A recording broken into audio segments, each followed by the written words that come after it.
Okay, here's a quick video response for the Rubester. Ruben. We were just talking about water pumps. Ruben wants to know how they fail, so I'll give him a quick education. I only have 4.5 minutes left on this before I gotta switch.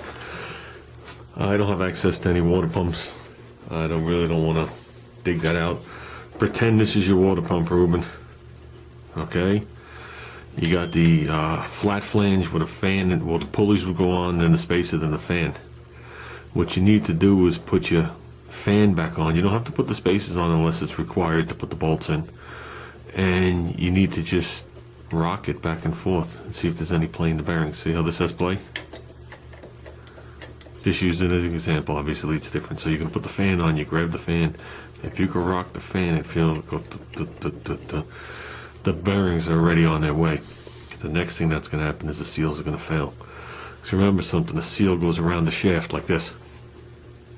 Okay, it only has so much pressure on the shaft, because if it had too much, the seal would just burn and melt.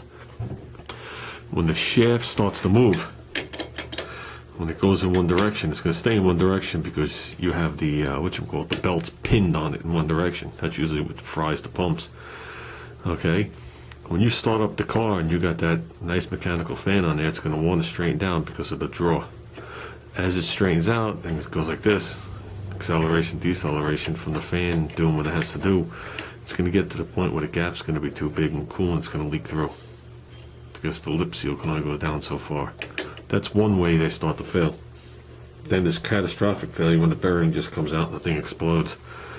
That's not too common. Okay, or I've seen them so bad that I've seen the bearing so bad that the seal doesn't leak, but the impeller actually rubs the block, and when it comes in.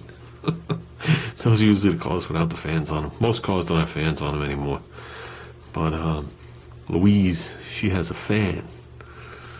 Well, obviously you're her number one fan, but she has a fan, so put the fan back on there. You should be able to hold the pump in your hand. You don't have to do this like a gorilla, and just rock it back and forth, see if it dumps. Me personally, for the price of a water pump, Ruben, I'll be truthful with you, it's cheap insurance. Try to get a famous brand. Let me know what brand you find, you know what I'm saying? And put a thermostat in too, Ruben, while you're there. Those are the two cheapest things and the cheapest insurance you can put in that car, because those are the two things that'll take a crap on you when you don't want them to. And you won't be by your house when it does it, and if you keep going, you'll just puke the motor. So, a couple $dollars now. You know, and if it's a matter of cash, just hold off putting the pump on for a little while. You got plenty of time, Ruben. It's not like I'm losing weight or anything. You got plenty of time now that you added the engine overhaul and getting it running and fine-tuning it and doing burnouts with it and all sorts of things you're going to do. You know, you got plenty of time to get the car done. So, me personally, I would never take a water pump off and put it back on. It's just like asking for trouble, Ruben. Those are some of the ways they go bad. Those are the most common ways they go bad. How's that sound? Well, I guess that's it, Ruben. So, in review, Ruben, put the fan on and just rock the fan and listen for the bearing to go toot, toot, toot, toot, toot, toot, toot. It should be fairly tight, especially if you're holding the pump in your hand. And that's about it, Ruben.